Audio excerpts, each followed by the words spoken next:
welcome back to Dev Game Club, a weekly podcast in which two veteran game developers look at games from the past to discuss their relevance and impact today. I'm Brett Duville, and I'm joined as always by my co-host, a man who has found himself getting lost in the moon caves. Tim Longo. I had a better one in there, but you didn't get far enough to understand it, so I had to replace it. Yeah, I'm sorry, audience. I have not had a lot of time to play, so I didn't get very far at all. But I did kind of go in circles and replay stuff a lot, and I'm just to be honest, still figuring this beast out. It's so foreign to me in a way. Before we get into that, I actually wanted to call a little bit of an audible having to do with your company. It was announced today that Bonnie Ross of 343 Industries will be inducted into the AIAS, which is the Academy of Interactive Arts and Sciences. They host DICE, and I guess at the DICE Awards, she will be inducted into their Hall of Fame, which is terrific. Yeah, it is. She's a badass, and we kind of we announced it at one of our recent company meetings, before we could announce it publicly or anybody could announce it publicly, and she was really flattered, and she's a very humble person, so it's making her very uncomfortable that this is happening, but she's a force for good and for all sorts of ways, and it's really it's cool that she is our boss. Well, it's good to see her recognized. We don't normally talk about our day jobs all that much here, but that was kind of out there and a little extraordinary. So I thought I would call that out. It's important. Yeah, for sure. We should celebrate our successes. Yep. And in this case, success of your company in that case. So she was the founder, right? That's my understanding. Yeah, 343. Yeah, specifically, and she worked with Bungie on Halo stuff back to back in the day. Halo 2. Okay. Yeah. Okay, so she's been kind of involved, but she's been at Microsoft for like over 25 years. So. Oh wow! Yeah, okay. She's been doing game stuff her whole life basically. Terrific! Wow, that's great. Good for her. Well, I look forward to seeing that ceremony. Not in person probably, but I'll catch it streaming or something like that. Yeah. I think it's in February usually. Yeah. So that'll be coming up. For people who don't know, that's one of a handful of kind of high, top tier award ceremonies and things in the industry. We just had the Game Awards like a week or two ago, and DICE is kind of the second one, and the third one is the Game Developers Choice Awards, which are awarded at GDC, and they're kind of the end of the award season. So there's not a ton of opportunities for kind of these bigger shows to do things like this, and so it really is a big deal. So wanted to call it out. Anyway, all right. Before we get into talking about the play, did you bring your list of Pokemon that you're rolling around with? Because I know yours are, have many because I have a misunderstanding of the rules and things like that, which I get. But still, I had the same problem. Yeah, and I actually primarily only have like 4 that are my go-to, and then I kind of swap out the last 2 slots. So my 4 main ones that I've been focusing on is I think it's Butterfree or Butterfree. Butterfree. It's Butterfree, yeah. Is it Butterfree? I think so, yeah. Their names are just the greatest. And that's obviously was an evolution from, and I kind of stuck with it because it was a Caterpie. Oh, right, yes. To a Metapod to a Butterfree. Okay. And so I stuck with it, and I want to talk about Metapod specifically later. And then Kakuna, which is, I think, probably an evolution of a Metapod, possible evolution. I don't know how evolution. It's an evolution of Weedle, because I also have that one. Okay. Is Metapod? Let's just talk about it now. Is Metapod a phase that various types can go through? Maybe. I don't know that I noticed. Because I think I went straight to Kakuna, but I could be wrong about that. Yeah, because sometimes you find Metapod evolves from Caterpie to Butterfree, so I think it's just in that. Okay, because but you can find them separate. I mean, they don't. Yeah. You don't always find the base evolution, right? So you will sometimes find something that's more advanced. Oh, okay, that's what it is. And it's because we've both seen probably metapods solo by themselves.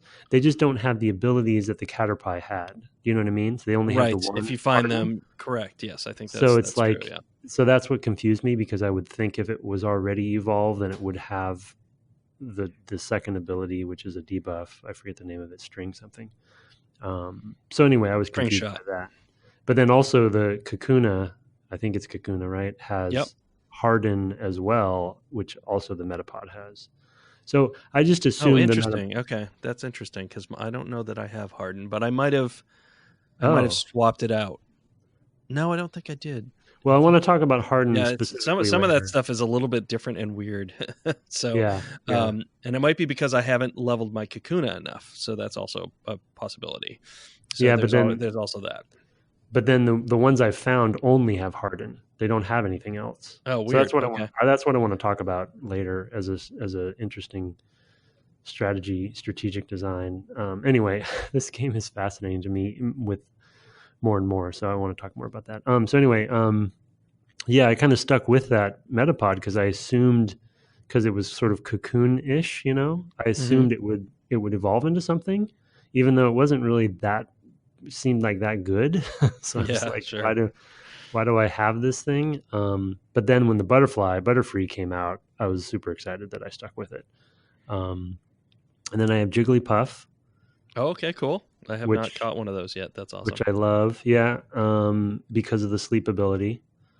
And I gave him or her one of my machines, TMs, technical whatever's, Bide, which I still don't know what Bide does, but I gave it to him / her.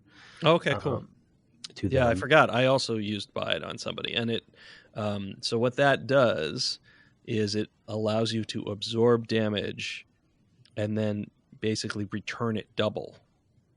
Oh, okay. That's probably good for... You might also take the damage. I can't remember if you also take the damage, and it's while Bide is on, you're taking the damage, but then you deal it back double. I think you do take it. Yeah, it's a pretty neat little ability. Okay, because Jigglypuff doesn't have any offensive abilities, so so you needed something. Okay, It just has sleep, which is why I have it as in my stable, because talking from last episode, when I kind of had that minor dumb revelation that is so obvious I should have known about it before, but the combo swaps, where I will swap to Jigglypuff, sleep somebody, swap back to something else. Well, you say obvious, but we'll have a letter later where somebody's like, Tim, you're way further along than I was this early in my Pokemon education. So, okay, good. Yeah, so I'm not sure it's necessarily, okay.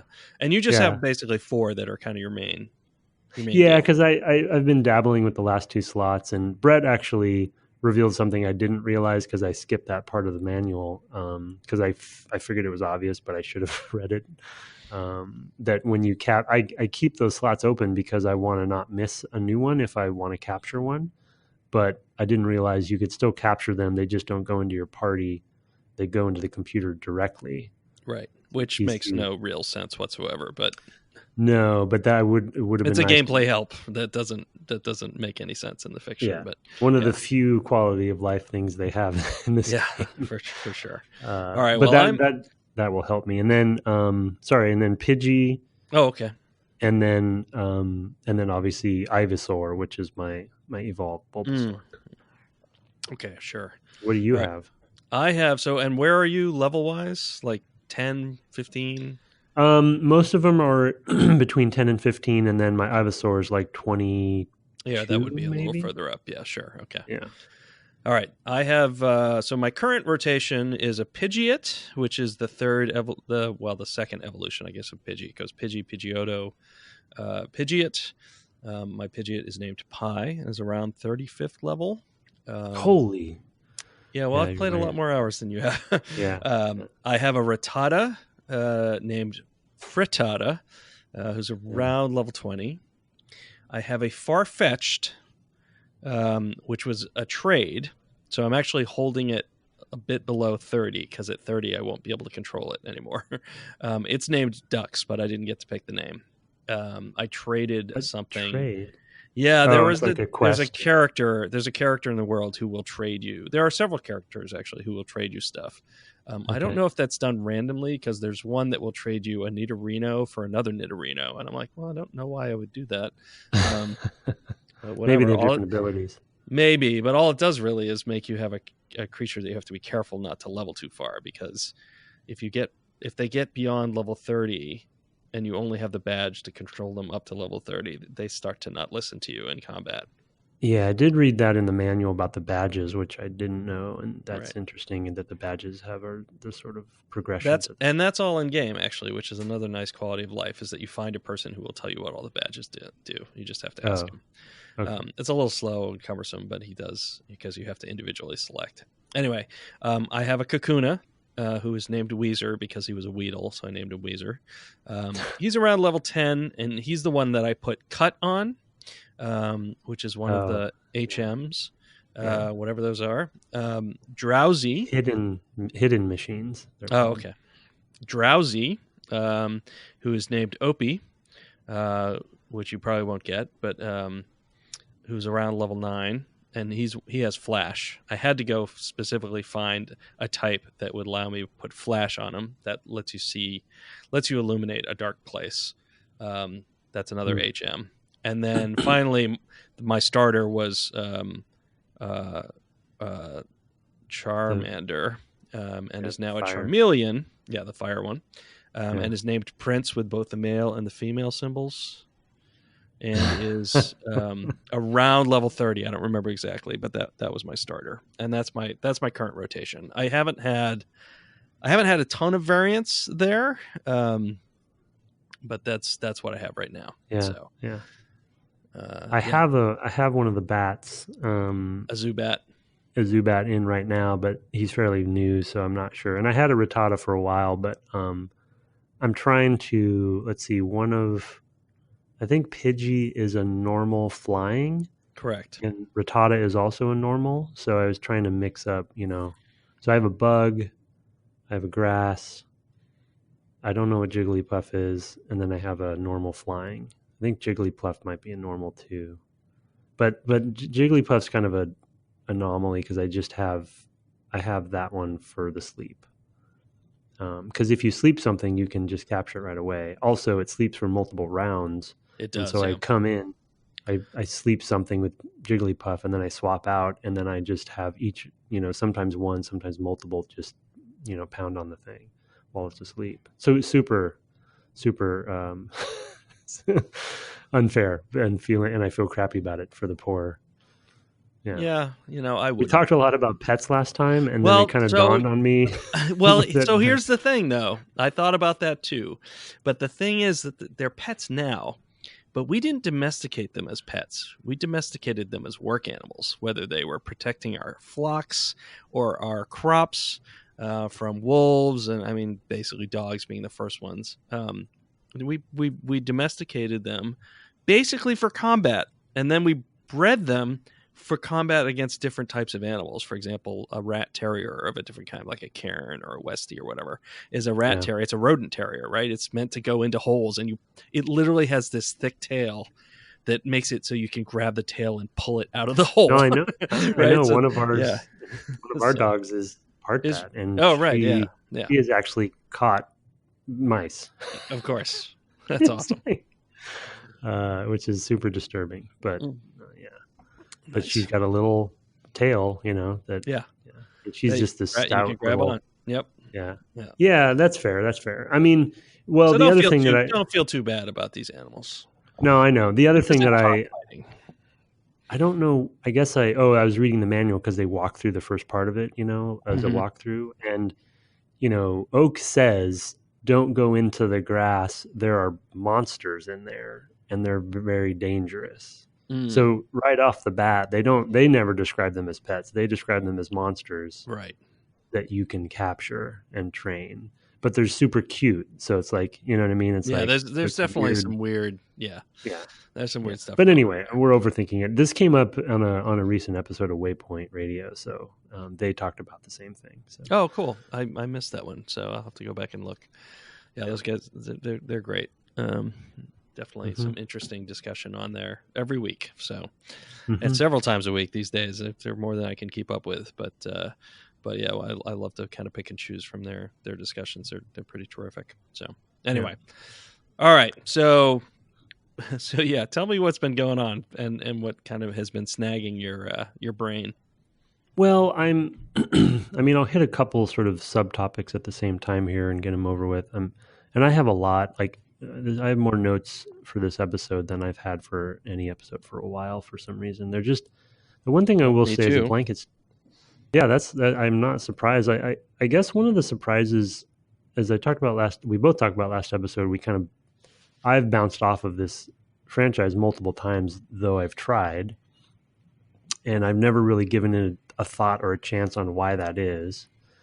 But something I'm really enjoying now that I'm kind of, that we're essentially, the podcast sort of forces me to power through this stuff. And so I'm really looking more deeply at how things are constructed.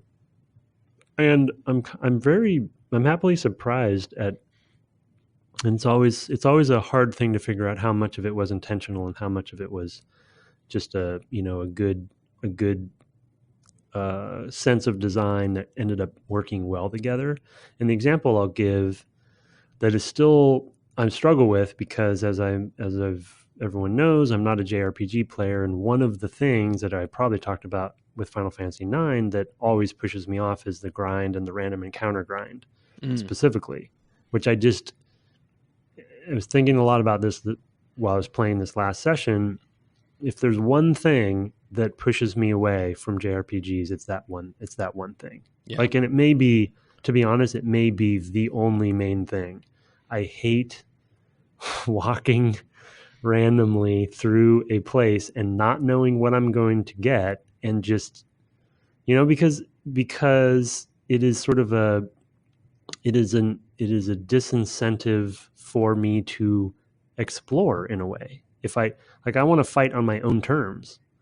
And so it's just a turnoff for me. However, the minor revelation I had for Pokemon, which will be interesting, we'll never know, maybe for this podcast for sure, it'll be interesting to know how intentional this was. But the interesting thing with Pokemon that is unlike Final Fantasy or these other games is the randomness, because of the collection aspect, the randomness of the random encounters, of not knowing what creature you're going to get to fight, is actually part of the collection mechanic in almost a loot boxy kind of way, right? Because it's like I'm traveling around and I don't know what I'm going to meet. It could be something I want to capture. And so there's also this exhilaration of the mystery of that, combined with this, the random not knowing where they're going to pop up kind of nature of it. So in a way, it's like Pokemon's the perfect JRPG to accomplish both of those things, because they actually work together. You know what I mean? Yeah. No, that's a really good point. That's, I've been talking on the stream a little bit with folks about JRPGs of the era and which ones had random battling and which ones didn't. And of course, we played 9, and that still did in a lot of places. But there were ones that you could avoid random encounters. You could see them on the map, and you could explicitly avoid them if you wanted to. So if you were low on health or just short on time or trying to do a thing there. So different games approached it in different ways. And, we talked a little bit about games of kind of this era and slightly preceding it last time with a whole handful of stuff, mostly games that I don't know super well. And so it was kind of hard for me to say, well, this one did this or that one did that, because most of my JRPG stuff is basically in the last 20-ish years. So things that are kind of, and it's more later than earlier. So, I mean, I've played a ton of them since, I joined the industry, but even then there's a number that I probably didn't even know, like, oh, you got to play that one because it's important this way or whatever. And so there's a lot of PS1 ones in particular that I've missed. And so that was a known issue at the time, that players were starting to get frustrated with these random battles. So I feel like it's a good and particularly on a handheld and on a platform that is known for being a little more friendly in some ways. Mm-hmm. I feel like maybe they were trying to solve that problem in a more deliberate way. I mean, we can't really know, but it feels like the right place for them to think about it more methodically and think, how can we solve this problem? And if we're going to have it, because maybe it's too much to try to change the design entirely because people are used to it. And of course, it's also Japanese and they're a little bit more, I want to say ritualistic, right? I mean, it's really important. Form is really important to them in some ways. And so things change slowly because you still see a lot of this stuff in games today, right? Still, I mean, I've been playing Final Fantasy 13-2 and you're still finding random battles that you can evade, but you don't, so you don't have to do them sometimes you do, sometimes you don't, they're still trying to find their way through this. And that's a game that came out less than 5 years ago. And it's at least 15 years from, time when they were thinking about these problems. So yeah, it's definitely, it feels like the right place that they're really kind of investigating and interrogating the design about this and trying to push it slowly in a different direction. They're like, well, still we'll have the random battles because people like that, right? But making it really enticing. Yeah, making it worth it. Well, it's just that it's that's why I use sort of the blind box or whatever, or even the what are those coin machines, right? The physical ones where they have the pods and they have toys inside the pods, and you put your quarter in and you turn it and a random toy comes out. There's sure, yeah. I have no idea what those are called. Kids. There's actual name for them because they're super popular over there as well, I believe. Anyway, it's a digital version of that. But yeah, it just was kind of an interesting thought that I hadn't anticipated. Of gotcha. Let's gotcha. Yeah. Let's assume that it was obviously all very intentional, and they did put two and two together and say, okay, we have random battles, but we know people like to collect things. We know people like the delight of what's it going to be this time. And then that, just any loot game, right? Any loot game has it. It was like, oh, this one time, like you already had a Pikachu. Right. Which, unfortunately even got away. what little I've played so far seems amazing to me, Right, and I don't know if it's the case, but when that Jigglypuff popped up, and it's one of the few Pokemon I know the name of and have seen. Right, sure, yeah. And I know are pretty infamous. I felt this sense of exhilaration because I was like, oh, it's a Jigglypuff. I got to capture it, and then it turns out it also is becoming a cornerstone of my strategy. So that was cool. But a long it's funny because short, Butterfree is that way a little bit for me, but it's only because I've seen like 3 total episodes of the show. And one of them featured a Butterfree that was released at the end by its trainer to be free or something. Be free, Butterfree. It was a very sweet little story. I don't even remember the other ones I saw, but that one stuck with me because I was like, oh, that's kind of, it's kind of nice. It changes like the dynamic of this whole thing. And I feel like also, like, I don't feel like Butterfree is one of the ones that people seek out that they want in their party. So I was kind of surprised you had one. Well, I was going to say, but because I remember reading an anecdote years ago about some kid who went to a tournament and he had a Butterfree. He was like, 10 or 12 or whatever the age you are. And he just really loved his Butterfree. And he was getting, he wasn't going to win, because one of the things we've talked about on the stream is that the people go and compete in these tournaments are often quite hardcore. With the amount of effort that they've put into training or matching or whatever. And I don't know what generation this was. I'm just kind of picking this out of my memory, and I have no idea when I kind of heard this story. But just, it was not a good environment for a person who is more emotionally attached to their Pokemon than sort of competitively attached. Like the competition wasn't the thing for them. It was I want to show you my cool Butterfree, right? Yeah. The sort of sharing impact or impulse. They're not min-maxing. Exactly, right? They're not doing, all these sorts of things that you can do in the game. And it was just kind of sweet This game has that innocence about it. You can get attached to the particulars of a character and go, oh, I like that character. And I've been playing with my Pidgeotto or Pidgeot now a lot because I actually like the Pidgeot. It's kind of funny. I didn't really think of myself as a bird person, but here I am.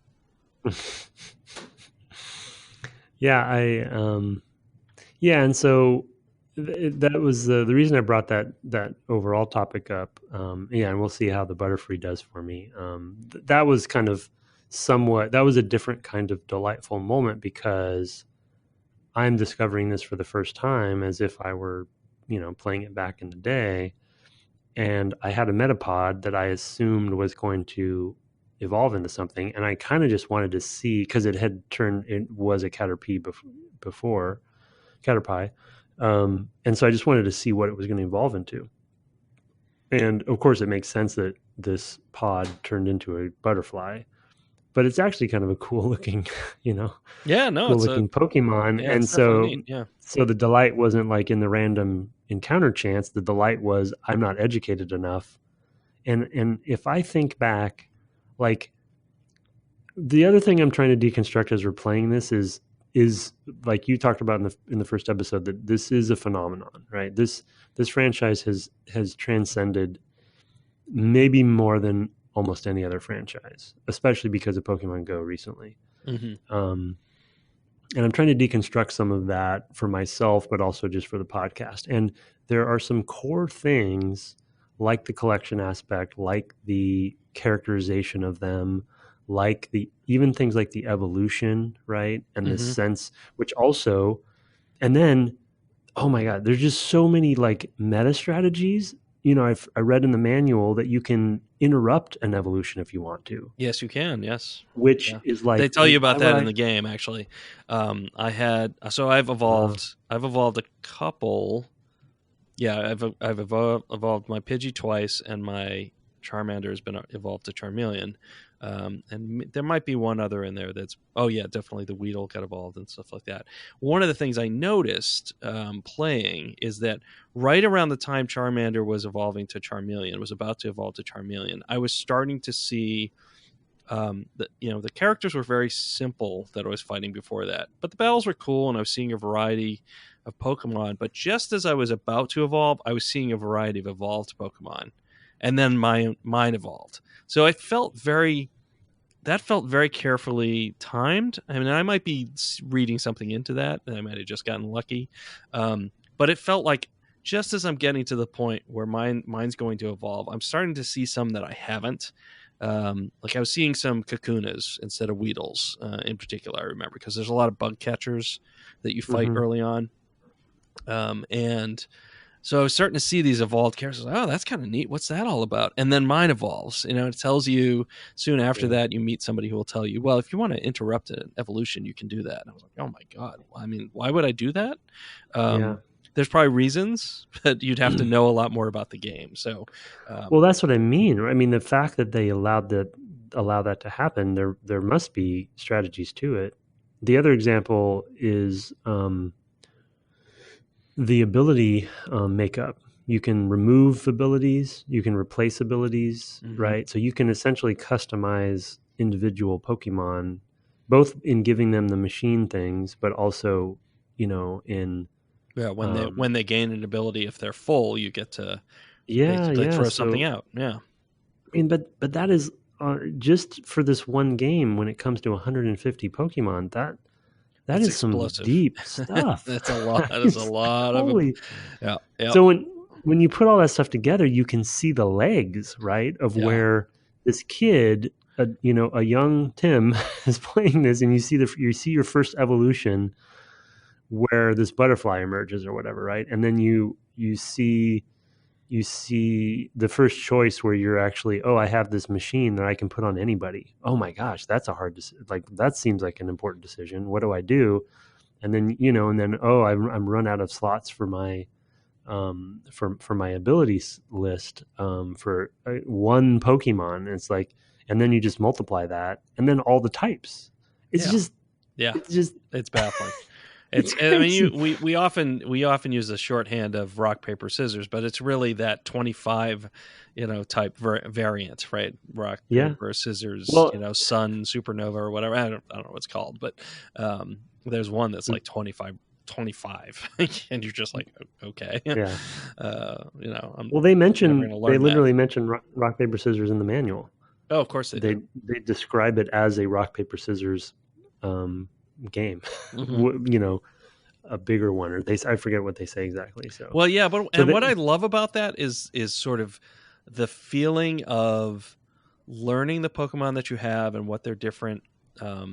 What not only what they're effective against, because you'll do different attacks, and that makes you want to experiment with new attacks as you get them, which really feeds in really well. Of like, oh, I just got this new attack, I want to make sure I use that soon to determine what it does well against. So you're kind of playing into that character, and you're getting kind of more endeared to that character a little bit more. But also you get to learn like what is effective against them. So like you have that, you have these just aha moments of like, oh, now I'm going into this area, I'm going into a cave, I'm going to be fighting these Zubats, right? Which I know that you're doing a lot of. I happen to know because I've fought a whole bunch of them. Oh, they're really weak against my Pidgey. Because my Pidgey has this quick attack and it's really pretty effective. It's not super effective or whatever, but it's good against the Zubats, and it's also one of my stronger Pokemon, so it ends up just doing a lot of damage. And it's the one I want to use. And I love just like the mental model I'm building up of, I mean, it reminds I remember at the time that this game was coming out, that or not too long after, that educators were lamenting that kids could remember 151 Pokemon or whatever, but they couldn't remember the entries in the periodic table. And I was like, if you made the periodic table half as exciting as Pokemon, they would have no problem remembering all the cool things that the periodic table can tell you. But you can't make it that interesting to them. So, that's the problem, right? That's fundamentally, this is really engaging. And it's like, oh, this meshes with that, and this meshes with that. And it really is just kind of chemistry in a lot of ways. But because in chemistry they don't want to teach, well, this is going to cause a huge explosion if you put these two together, because of course two kids will probably try that. Here it's kind of a nice safe environment and it's fun to do. So I don't know, stuff like that I love. Well, it's fun, but it's also and I was actually, because it's always been described as a rock paper scissors design when we talk about it generally, in daily life, but I was actually surprised to see that it was written in the manual that way. And the other part of that is, and kind of coming back to what are the key elements that have made it into the phenomenon that it is today. And I rattled off a few in my opinion, but another one is that concept of rock, paper, scissors is very easy for a kid to understand. Yeah. Because most kids have played it, rock, paper, scissors. Sure. So it's like, okay, it's just a bigger version of that. And, oh, by the way, here's the chart in the manual. Right. Which I haven't. I'm going to start studying more and produce some sort of long-term strategies for myself. I haven't yet. I wanted to ask you how much you're just kind of like through osmosis taking that stuff in, or actually if you're actually using the chart from the manual. But I have done both. I've left it open sometimes just in a tab because I'm usually streaming, so I'm on my PC and I've got the GameCube next to me, and I often just have it open in a window. But I'm also chatting with people and whatever, so I don't necessarily refer to it a lot. But I've gotten to the point where I've just by osmosis, most of the characters I've seen before, or I know their types. Like, oh, I'm fighting a lot of rock types, and I know that they're weak to this water gun attack that my Frittata has. My Rattata, named Frittata. Oh, I have the water gun. Yeah, so that's good against. That's good against because the water type is good against. Right. Oh, I see. So that's kind of a way to make a type that isn't normally good against a certain other type, to give them like an extra special ability. Exactly. You can give them TMs. Yeah, see, that's crazy. I know. It's amazing. It's and really...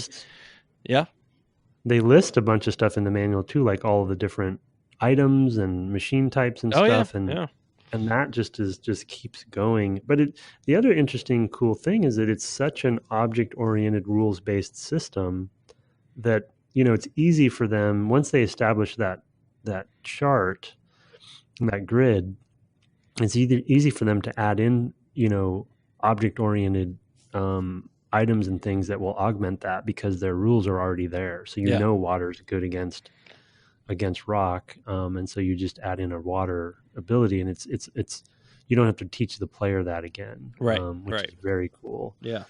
Yeah, I mean, going through the one solace I have in the caves is that you do meet a lot of rock, and of course I have the Ivysaur, and that's one shot kill. Yeah. The plants are faint. plants are very good too. Yeah. So, yeah, I mean, so going back to the original point, just to tie it up, I started into the moon caves, and I was just getting lost a lot and hitting a lot of random encounters, which still frustrate me to some degree. And so so I'm probably doing a little more running away than I want to, because I just want to try to figure out the maze. And so I would leave, or I would escape rope out or something like that. I did once, and I actually blacked out once too, because I ran out of items and I just couldn't, I couldn't make it through. And so what I did is I went backwards. I went, I left, what town is that? Is it Pewter? like Pewter? Yeah, Pewter, I think is there. Yeah. Because I said, okay, I'm going to start grinding because this is a grind game, so I better start doing that. But then it kind of dawned on me, they don't auto level so your enemies. So I'm going back and I'm fighting these low level things that are giving me very little XP. Yeah. Then I kind of realized they were leveling based on the progression that they wanted me to go in. So the cave is really where I should be leveling instead of kind of grinding behind me. So I kind of just got into this loop that just slowed me down. You know what I mean? Because those battles took too much time for the XP I was getting. Right. And so now I'm kind of back in the caves and I've blacked out again. And so how full of items are you when you go in? Are you traveling around with a bunch of potions? I'm pretty full. I bought at the beginning of the game. I bought a bunch of, and this was actually probably not the right thing to do, but I bought several antidotes and like a paralysis heal and something else heal, maybe a burn heal, I don't remember, and then a bunch of potions. And then I picked up a bunch of stuff. So I got a bunch of TMs I've got, because I haven't been putting those on directly because I've been kind of wanting to wait until I knew I needed them. Because I wanted to see what the evolutions were, and I didn't want to I wanted to, I mean, there's a certain amount of forensics going on here where I'm just trying to figure out, okay, what is the game just going to do before I add this other stuff on top of it? And so I go and I look at the TMs and I try to apply them, and then I say, oh, okay, I know what this is now, and I have it in my document of just, oh, I have all these TMs, and these are what they all are, and I can kind of guess what their types are from that. The HMs you actually need, so I end up using those, and that's why I have a couple of those lower level characters in my party. And one thing you can do with those is if you finally get to a point where you're kind of way too high level for them, is that you can make them the starting character. So they're the number one character in your list, and then the first move always switch to somebody much stronger. Yeah, I did start doing that. Yeah. You get to split the XP that way, and you just take somebody who's going to kind of cut through the enemy. I did that a lot with some of these characters early on, and that's why I have several characters who are quite high level. But yeah, so I'm pretty full all the time, and you end up starting to pick up things that are useful in different ways. I don't want to kind of give anything away.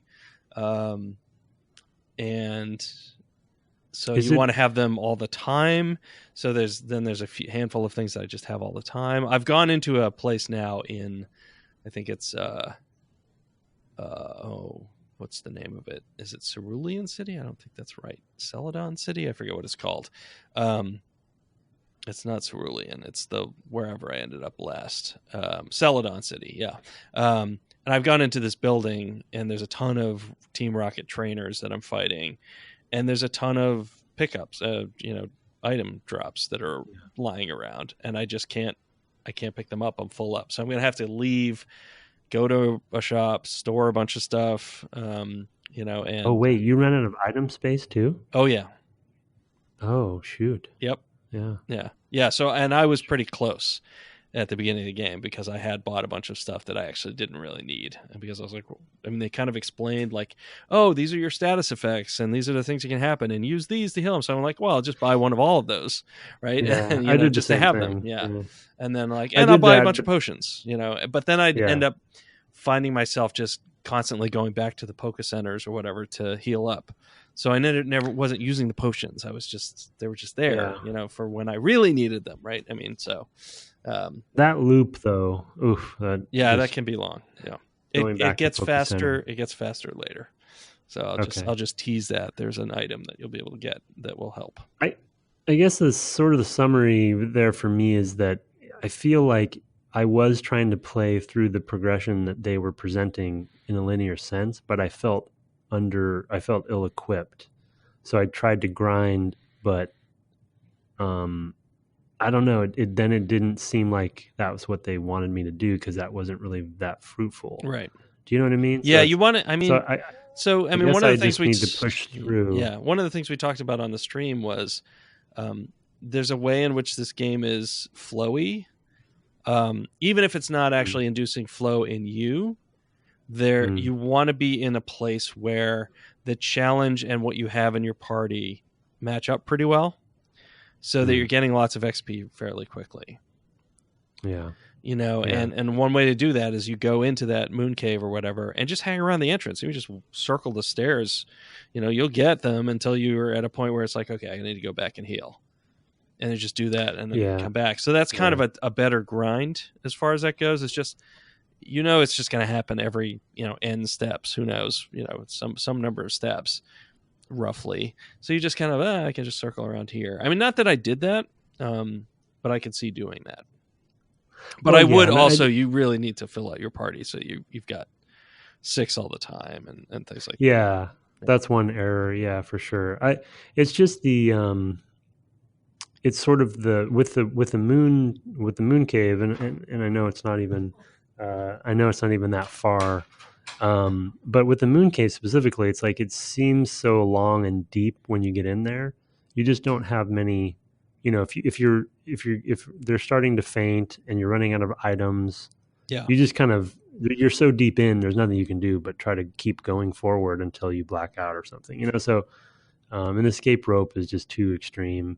Do you know if once you find an item in the wild, is it added to the shop? I feel not to my knowledge. Okay. There is a point. I feel like when I found the escape rope, when the next time I went to the shop, they were selling escape ropes. Oh, interesting. I hadn't noticed that. Okay. Well, maybe that was just. It's possible though that I only went forward from that point. So it's because I think I got through the moon cave my first try. Of course. Yeah. Rub it in. I had a fuller party and I had done a little bit of grinding before that, just like trying to grind and find Pokemon and see what I could find that were different and things like that. So it wasn't really like I was explicitly grinding or anything, but just kind of a side effect. And I tend to lean on 1 or 2 Pokemon pretty heavily, and so they level up a lot quicker, right? I mean, when I was describing, I was like, well, I've got a 35 and a 30 and a 27 and a 20, right? And it's like, well, they're all pretty high level at this point. And I'm still fighting Pokemon who are mostly in the sort of 19 to 25 range, mostly when I run into them. So I'm overpowered at the moment. Yeah. And I'm not really. And you're not. So you really just kind of have to, you have to catch up to that point a little bit. I think if you do that a little bit, you grind just kind of a little where you are, you might find that it's a lot easier to get through. Also, your Pidgey is probably the way to go for the zoo. Yeah, the Zubat. Yeah, I'll lean on that more. And the other use that quick attack that the Pidgey will get. So. Yeah, I think the Pidgey just got that. Yeah, that's very helpful because you get that first attack in, and if it's critical, it's usually a 1 hit, and etc. So, so it's stuff like that just kind of happens, and you're like, oh, cool, now I've got this Pokemon that does this well. You make it your first one, and now you're kind of cooking with gas. So, yeah, I also didn't. I must have not. Maybe I skipped over this section in the manual, or I haven't gotten there yet. Just kind of browsing it slowly. I didn't know what the numbers meant for each ability, and then I ran out of Oh yeah, PP, I think they call it, yeah, or something whatever. like that. I have no idea what it And stands that, for. Yeah, but yeah. and that doesn't. It's like something performance points. No, Yeah, I forget. Anyway, sure. so I kind of found that out the hard way, and then realized I guess those only recharge once you go back to the Poke Center too. Correct. However, I had just found ether in the wild, just an item, and I didn't know what it did, and so I lucked out because ether refills your PP for Nice for one for Pokemon. for one ability. So I think it was my Jigglypuff that I used it on. So, cool. For sleep. But, yeah, I don't know that I've found an ether yet, so that's kind of cool. It's weird how much variety you and I have had and experience already. Yeah. So that's interesting too. The funny thing about the ether that I wrote a note down too, which maybe is the reason you didn't find it, because I'm sure those are all hand placed. I don't think they're random, right? I have no idea, but probably not. You don't want to have lots of tables and stuff. There's a rock at the top of Moon Mountain or whatever the heck that's just sitting kind of near one of the rocket, right? Team Rocket trainers, yeah. Trainers. That's kind of conspicuously just in the middle of the space, and I went up to the rock. It's just this solo rock, and then I just activated it, and there was an ether there. Oh, nice. So then I was like, oh no, there's hidden objects throughout the world in the geometry. Yeah. And it's like, oh great, this is like I have found one like that where I just kind of randomly pressed A like on a square, like just happened to press the button. I didn't mean to. Yeah. And it was on a random floor tile. There wasn't even anything there. It was just a piece of the floor, and I got a thing. And I was like, oh no. Oh, maybe it is random. Maybe they just kind of. Maybe they check. Yeah, maybe it's a 1% chance or something like that. Yeah. Like a Zelda grass cutting. Right. Yeah, maybe. Cycle. I don't remember what it was there, but I was like, what? That actually happened tonight. That's why it's kind of fresh in my memory. Well, if they're adopting the Zelda-isms, then the fact that I got that ether there might have actually been intentional because that's what I needed. Oh, okay.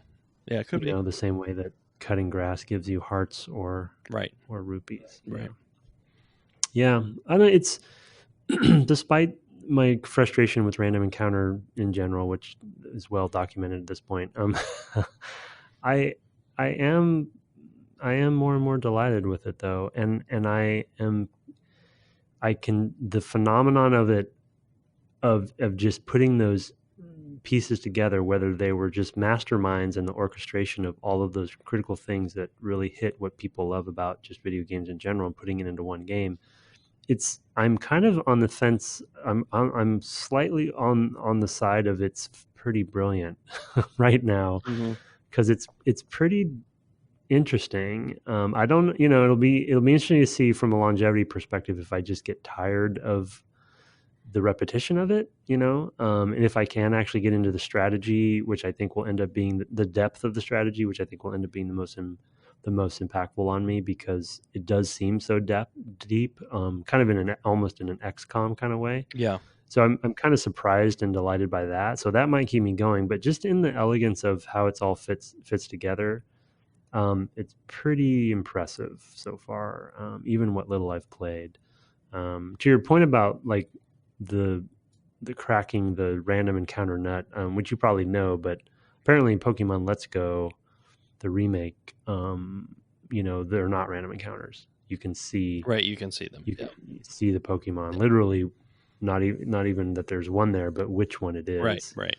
Which is obviously very Pokemon Go. So yeah, no, and that is a shift in JRPGs design over the last 20 years to have stuff more visible, have ways to escape, and it's been kind of a slow evolution to get there, but yeah, I mean, I think I'm with you in terms of, I mean, not only is it a lot of these elements really brilliant in how they came together, and it's hard to say how much that was fortuitous that they just like, well, let's put this on there and this on there, and then they were like, oh my goodness, what a stew, like we really made the thing, right? It's hard to know what was like came out of prototyping or what have you, but and I forgot where I was going with that. So I guess we'll just let that go. It'll come back. It'll come back around. It'll come back around. I do have one major bone to pick. Yeah, let's hear it. The representation of a hiker Oh I yeah. don't know if you met that trainer. Oh yeah. Oh, there's many of them. So look forward to that in the future. I have several unfortunate trainer names that I put in my document. Oh my! There's also the what is it? The super Super nerd nerd. That's top of my who's list. like laying Yeah. down, like super Yeah. creepily The looking hiker. over his Yeah. The super shoulder. nerd creeps me out. The hiker creeps me out. Hiker is like, that's not a hiker. You Come haven't on. run into the swimmer yet. Oh, it is. You're a hiker, and that's exactly how I think of you. The swimmer, You'll run into great, the yeah. swimmer, and then one The other one that took a last, while. which is Yeah, you know, that's that one doesn't bother me too much. It was just kind of like, oh, it's this long-haired lady with long legs. But there's also this gambler, and I was talking with the stream like, what is going on with this guy's anatomy? Because he's in this kind of weird pose. We finally puzzled it out, but he's kind of crouched down as if he's going to throw a die that's in his hand. But in order to do the foreshortening, they've kind of added like these rings on his arm just to like segment his arm so you can sort of see it's foreshortening. It's just impossible to parse. And you're just looking at like, what is going on with this guy? What is that? Yeah. Like, what's at the end of his arm? Because it's like his fingers, and then there's this die in the middle. And I looked it up online and found another image. It's like, oh, I see what they're going for. Yeah. But you can't read it in these, this very low density information. So, yeah.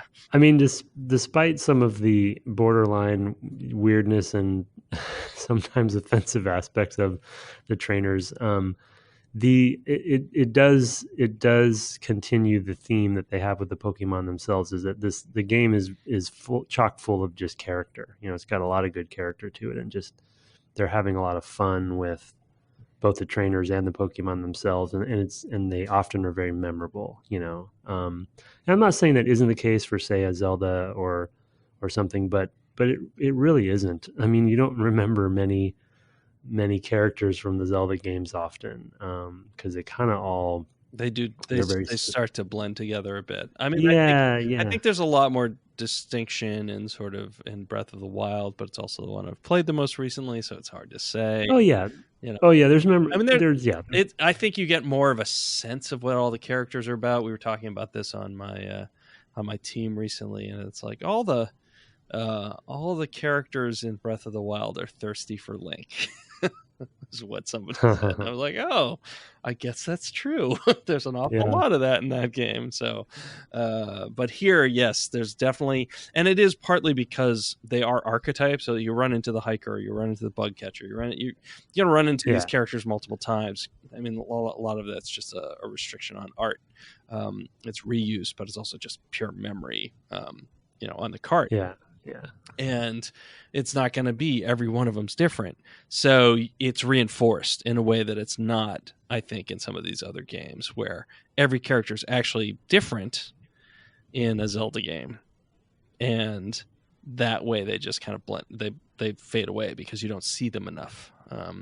And here you're seeing that hiker many times. You're seeing the bug catcher, the Pokemaniac, it's just repetition. And so you see it all, and it just kind of gets under your skin, and certainly that hiker got under my skin.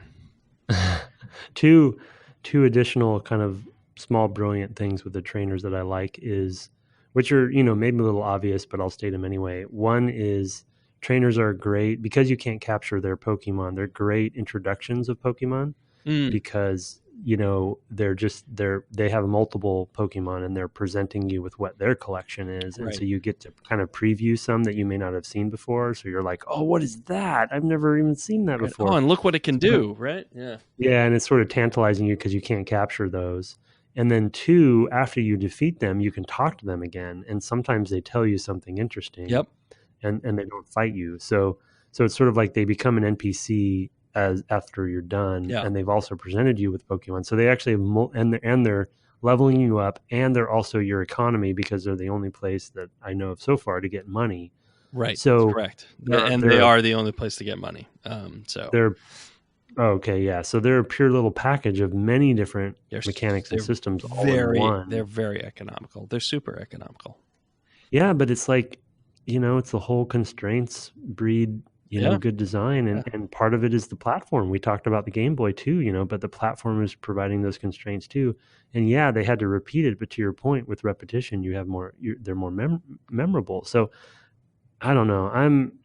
I don't want to predict yet that I'm like a Pokemon fan now, but I'm kind of edging in that direction. So we'll see if the grind gets me, and that might be it. But I kind of am also, I hope we get to the point, maybe we'll do a bonus episode, but I'm kind of excited to buy Pokemon Let's Go now too on the Switch. Going on with it. Yeah. To see what that's all about. Yeah. So. All right. Well, let's take a break and then come back and provide a platform for our readers. Okay. All right. Sounds good.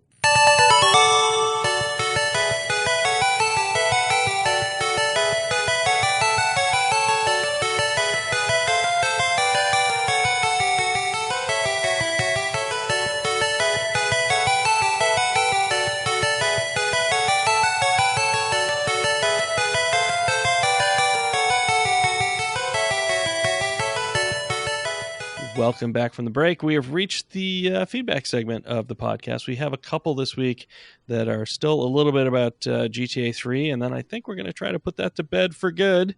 And then a couple others that are looking forward to Pokemon. So let's start to you first, sir. You have a reply mail, actually, from I think it was Mike. Am I crazy about that? Miles, right. Okay. Oh, Mike's the second one. Okay, yeah. Oh, okay. Yeah, okay, so subject cleanup /Pokemon from Miles Truss. Hello, guys. I meant to reply last week, but didn't get to because I'm lazy. At least you're honest. At least you're honest. Thanks for reading my email and responding. I don't want to dwell on the subject, but wanted to briefly apologize, Brett, for my use of term virtue signaling. I didn't mean to imply that either of you were being disingenuous in your response to the game. I see now I misused the term and regret using it. Okay, I'm done with GTA 3 now, promise. Maybe you guys would consider playing LA Noire sometime in the future, as that's a Rockstar title that takes a completely different approach to the open world formula and was incredibly ambitious as a game. Love the first Pokemon episode. It's another game I have incredibly fond memories of. I know it's a little silly, but please keep us updated with your current team each episode if it changes. I haven't played in years, but can still recall spending way too much time curating the perfect team for each battle. And of course, you always end up with favorites you take just because you grow attached to them. Yeah, well, thanks for the reply, Miles. Yeah, I wanted to throw out there that I appreciate the resolution on the virtue signaling issue or statement or whatever conversation. It would not be unusual for me to kind of lay into somebody a little bit and have them just kind of disappear. And I appreciate the replying and saying, oh, hey, I didn't understand that that's what it was meant, and et cetera. So I appreciate that. Yeah, to add to that, and I think it's an awesome reply, Miles, by the way. And I think to Brett's point about not disappearing, GTA, we hit some heavy topics, and I'm sure there was a lot of debate that people were having, and a lot of people didn't reply in. I hope that our pushback / responses don't scare people away in general, about engaging. I think Brett I think I can speak for Brett. We still want people to be honest with us. We still want people to push back and challenge us on stuff, and it's okay if we challenge you back or whatever. But I hope the discourse doesn't close up because we have some pushback or something. Please keep it coming, even if you disagree, because we want to have interesting, honest conversations. Yeah, absolutely. And I will say that it was in part Miles's email that suggested telling what the team of Pokemon we're using is at the beginning. That's a good idea. Of the episode this time, and I thought that was a great idea. So we appreciated having that. So thanks for writing back in, Miles. All right, The next one, and this I think is going to be it for GTA. It might get mentioned in other ones, but it's just kind of in passing. But this one's subject is outrage at the outrage over your outrage, for Mike Vote. Hello, Dev Game Club. First of all, good job weathering the storm around GTA 3. My views on the subject aren't quite fully formed yet, but I do feel that the game is a missed opportunity. The remarkable tech used in the series from this title onward doesn't have to be tied to relentlessly nihilistic and sociopathic storylines, but I guess that's what sold well here, so that's what we keep getting. With that in mind, I wonder if either of you have played the Yakuza series. In my opinion, it fixes nearly all of the problems I have with GTA. Instead of an oversized open world with few interesting landmarks, you play in one small neighborhood in Tokyo that feels lovingly crafted with plenty of character. Instead of being confronted with a field of optional quest markers, the game will have side content randomly happen when you're just exploring the city, and most of it is well written and meaningful. And instead of letting you ignore that gang that wanted you dead just 5 minutes ago so you could collect hidden packages all night, your missions are propelled by the story until you get to a slow period in which the game literally tells you it's time to relax and do some exploring. These are the only open world games I can play these days, besides MGS5 or V. I added that part just for you, which I approach as a series of ground zeros size vignettes simply because of how focused and well crafted they feel. The intricate and wonderfully written main storylines are just icing on top. Excuse me. Keep up the great work, and I look forward to diving back into Pokemon for the first time in almost 20 years with you guys. Mike Vote. P.S. Check out my sweet Pokemon rig. And there's a picture here of a green, clear, black and white Game Boy, which is the Game Boy Pocket, which he describes as his most beloved handheld. And he was a little bummed that Tim didn't mention it when discussing his collection. I did have it. I didn't mention it, but I did have it, yes. Okay. Well, I mentioned the Game Boy Light because that was, I don't even know if that was available in the US, the Game Boy Light, which was a pocket with a backlight built in. Because the pocket and the original, you needed you're a major Game Boy nerd. Well, they're all gone now except my original. So yeah.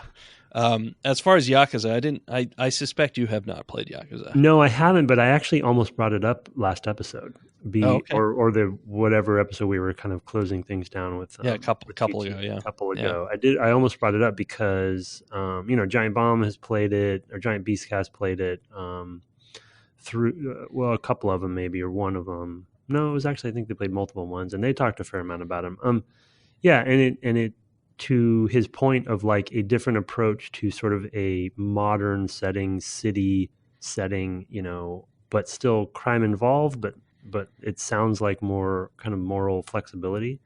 It did come to mind, but I haven't played them, so I didn't know enough about it, so that's why I didn't end up mentioning it. But okay, well, I've played a bit of Yakuza 4.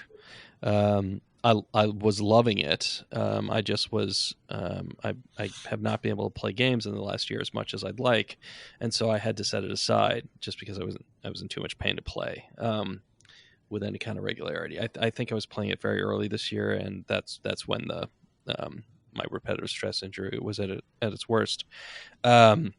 And I may return to it on the stream because it's a game that I was really enjoying, and I think Mike has encapsulated its strengths really, really well.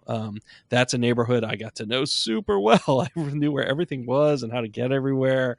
And even though you can take cabs to get from one location to the other fairly quickly, I would just always run everywhere because I knew where I was going all the time.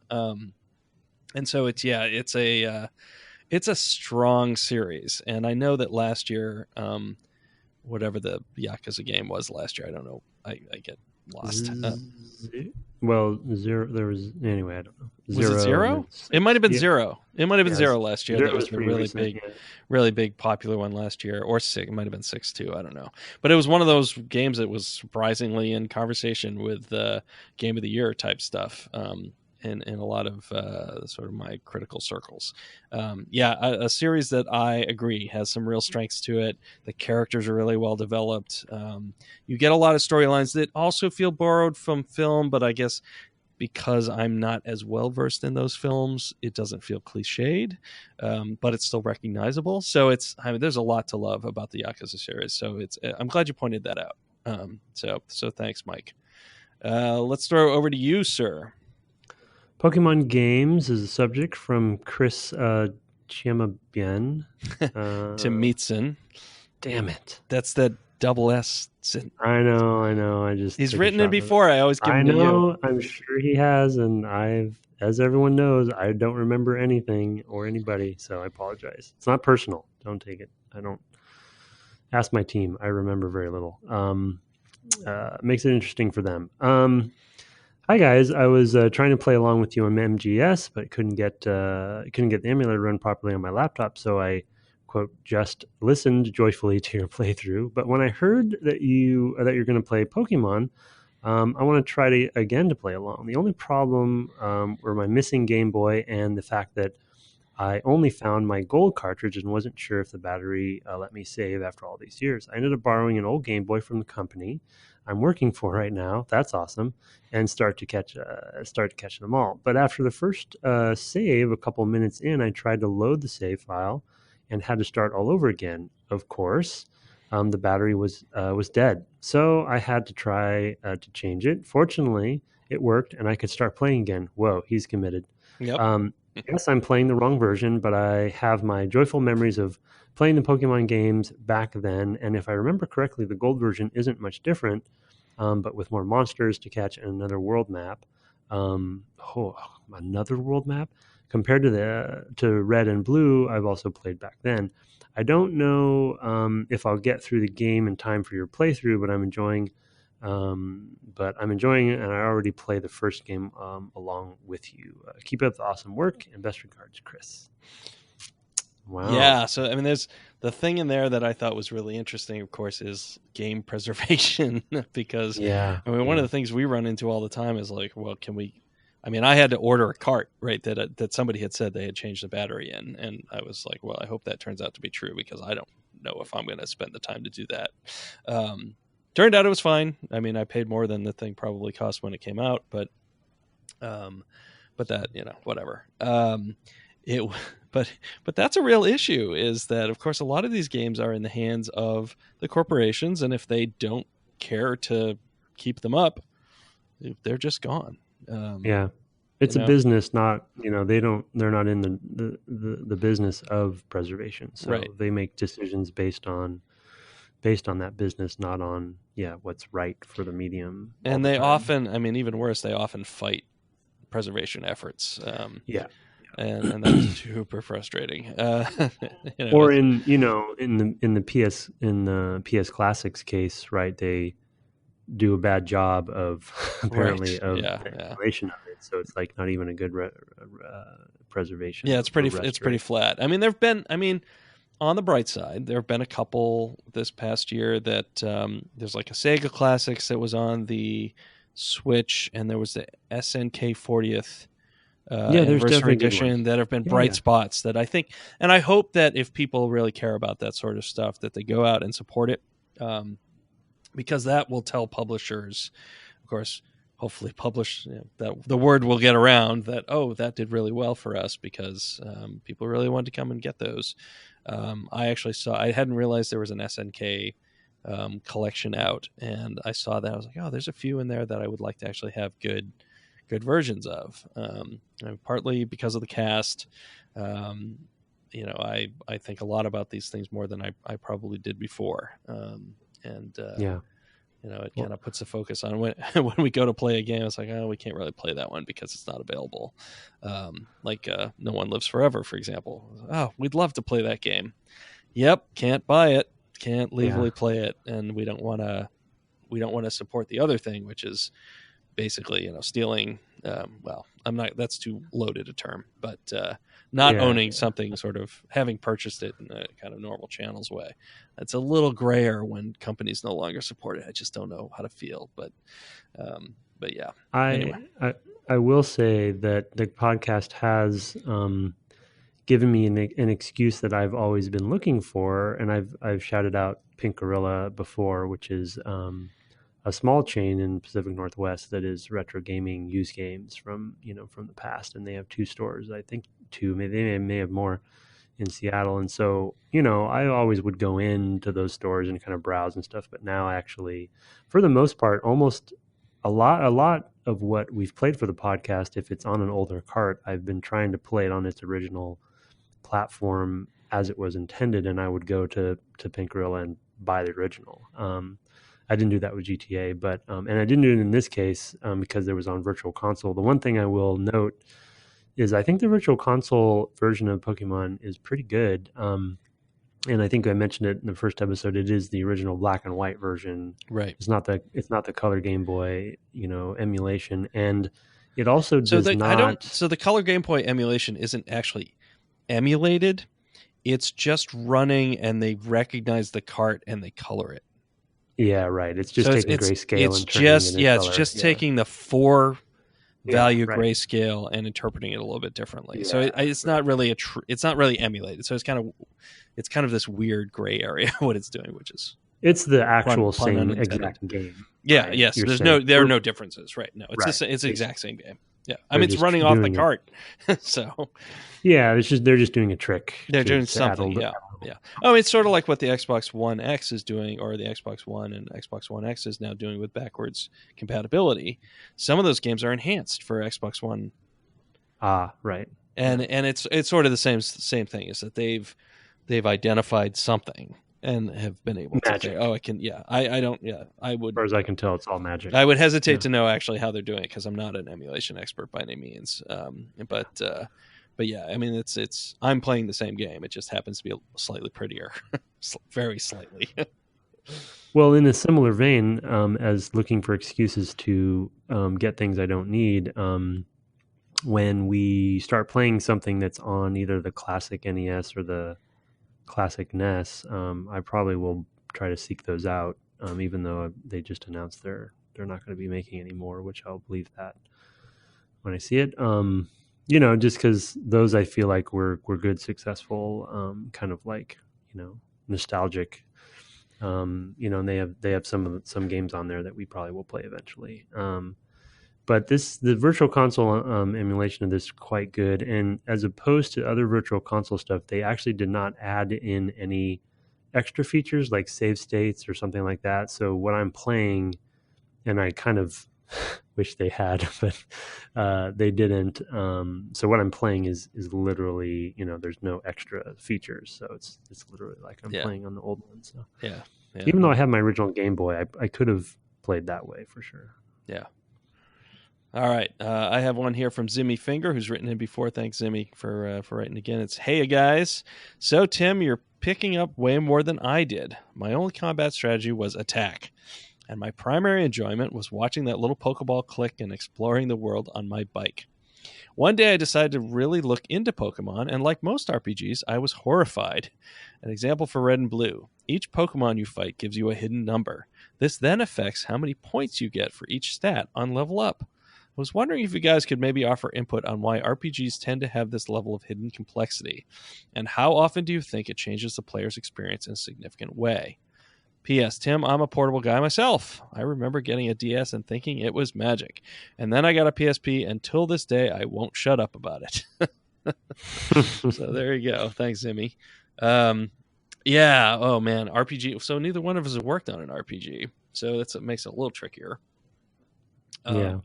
I think that there is a...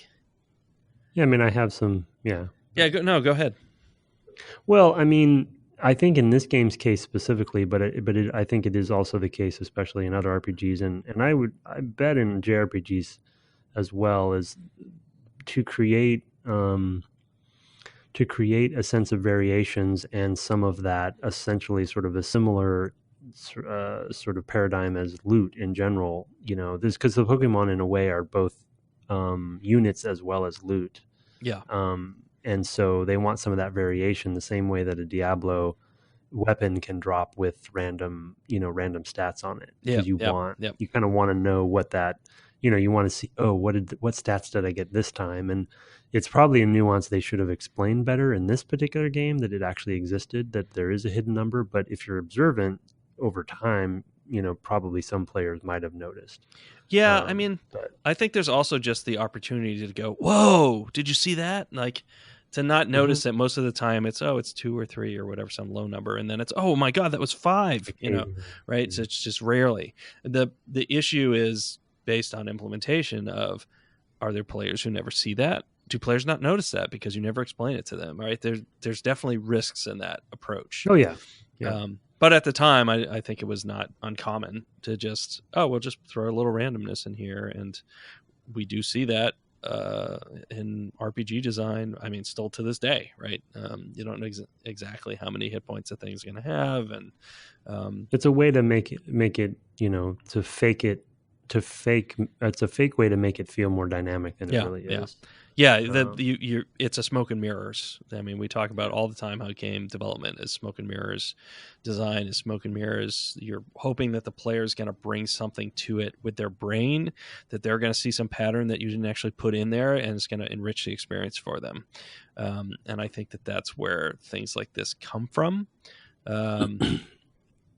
To some degree. I mean, some of it just comes from the fact that this stuff is based on games that had dice. So, they had randomness built in. And it's interesting in tabletop design. I definitely noticed, because I've been playing 3rd edition, or I guess somewhere between 3 and 3.5, but whatever. And a lot of the monsters are actually just explicitly like, no, it has this many hit points. It's a 2 hit dice creature, but it has this many hit points, period. Instead of you actually rolling the hit dice for every individual or something like that. So you don't get this weird variety. And that's also helpful. That has benefits in that you can sort of standardize the experience points, and it makes sense. Like, they wouldn't have an exceptionally tough battle and then just get the same if it was super easy for the same creatures or something like that.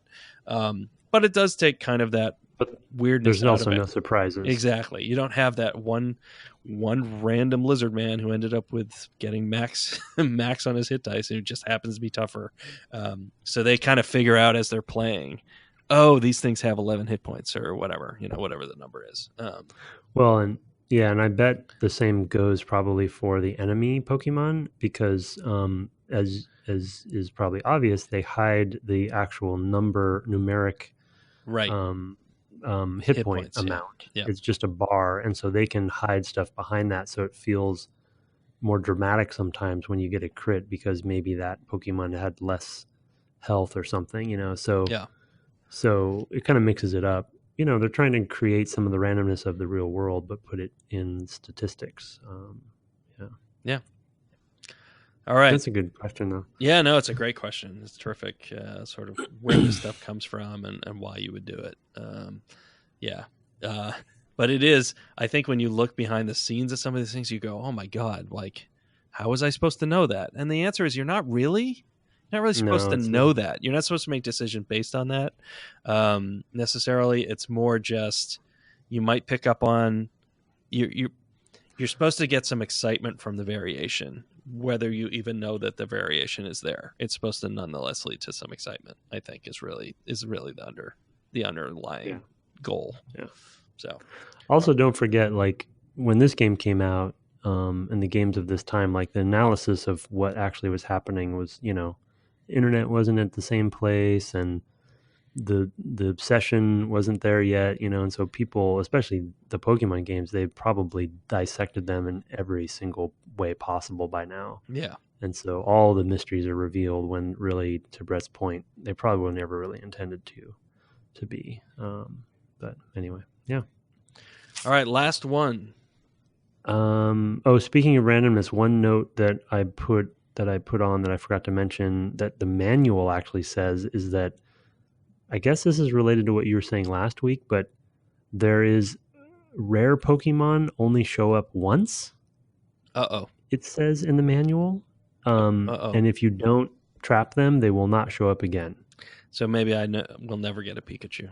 I don't know if that constitutes I have to start over. Yeah, because you were mentioning, like, those really 1 in a 4,000 points. Right. So actually, this next email actually bears on that a little bit. Okay. So the next mail is Shiny Pokemon from Ben from Iowa. Zog, I think. Yeah. Zog. That's what we've always said. Okay, that's his real name. Yep. Um, Apparently. I don't know. for sure. Have you ever read that book, We Are Zog? No, you've probably asked that last time he wrote in, and I Probably said did. no. But apparently his middle name is from Iowa, so that's pretty cool. Yeah, no, it's good. It's awesome. Brett, I'm sure that everyone has emailed you already. However, shiny Pokemon are not introduced until Gold and Silver, Gen 2. He's schooling us on this. Yep. In that game, you are guaranteed to encounter and can catch a shiny Gyarados? I don't know. Gyarados? Yeah. Okay.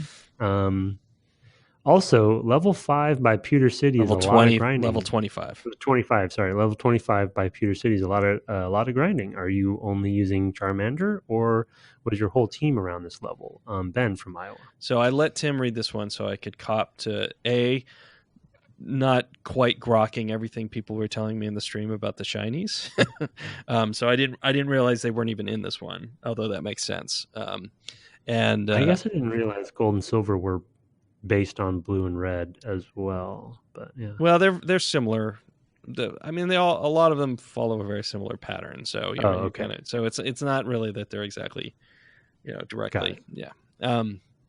And as far as being guaranteed to encounter a particular thing, that I didn't know at all. So yeah, mea culpa. Yeah. And then of course I wasn't level 25 by Pewter City. I have no idea where that number came from last week. In fact, Gothic Chocobo, another listener who's often on the stream, like as soon as I logged in, was like, okay, here's the things you got wrong.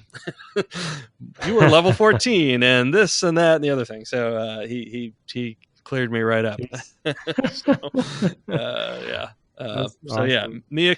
All right, I don't feel so bad because I was probably like 11 or something. Yeah, no, I mean, I was not. I was not as far as I thought I was. I think actually probably I just registered the hit points or something because that's probably about right.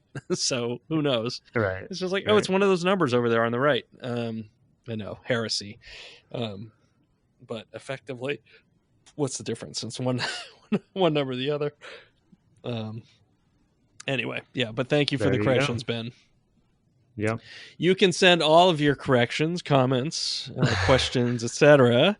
Anytime you want to correct Brett, I'm up for it. Oh, so Tim is very happy to read those emails, and that's why I keep giving him the emails with names that are hard to pronounce.